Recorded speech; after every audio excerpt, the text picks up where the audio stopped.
One of the cases that comes into play is a big case in Chicago that happened about 3.5, 4 years ago. And what it was is what I described earlier. We took information, the federal government did, DHS, vetted it out with a couple other agencies on some of the main targets operating in Chicago.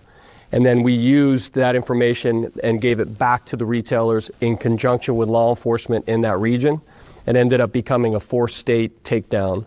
And I'll just quote a couple of the stats that came from some of the players that are in this room. 4 or 5 box trucks of loaded merchandise that was identified.